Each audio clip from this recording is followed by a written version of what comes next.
মধ্যপ্রাচ্যে চলমান উত্তেজনার মধ্যে লেবানন ইসরায়েল সীমান্ত পরিস্থিতি নতুন করে আন্তর্জাতিক উদ্বেগ তৈরি করেছে। চলমান সংঘাত আরও বিস্তৃত আকার নিতে পারে এমন আশঙ্কা থেকে পশ্চিমা দেশগুলো কূটনৈতিক তৎপরতা জোরদার করেছে। যুক্তরাজ্য ও জার্মানি সম্প্রতি যুক্তরাষ্ট্র ও ইরানের মধ্যে হওয়া যুদ্ধবিরতি চুক্তির আওতায় লেবাননকেও অন্তর্ভুক্ত করার আহ্বান জানিয়েছেন। তাদের মতে লেবাননের সংঘর্ষ অব্যাহত থাকলে তা পুরো অঞ্চলে বড় ধরনের অস্থিতিশীলতা তৈরি করতে পারে। নন ইনভার্টার এসির দামে ঘরে আনুন বিদ্যুৎ সাশ্রয়ী ইনভার্টার এসি। এখন 1.5 ton my one inverter AC মাত্র 48,900 টাকা পাওয়া যাচ্ছে মিনিস্টার শোরুমে।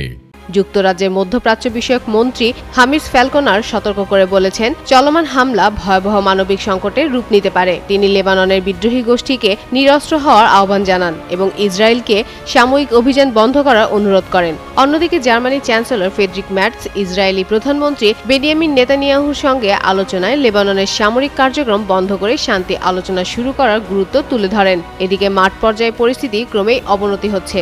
লেবাননের দক্ষিণাঞ্চল সহ বিভিন্ন এলাকায় ইসরায়েলি বিমান হামলা ও গোলাবর্ষণ অব্যাহত রয়েছে। বিশেষ করে সীমান্তবর্তী শহরগুলোতে টানা সংঘর্ষে সাধারণ মানুষের জীবন দুর্বিষহ হয়ে উঠেছে। স্বাস্থ্য মন্ত্রণালয়ের তথ্য মতে মার্চের শুরু থেকে এখন পর্যন্ত হামলায় 2000-এর বেশি মানুষ নিহত এবং হাজার হাজার মানুষ আহত হয়েছেন, যাদের মধ্যে নারী ও শিশু সংখ্যাও উল্লেখযোগ্য।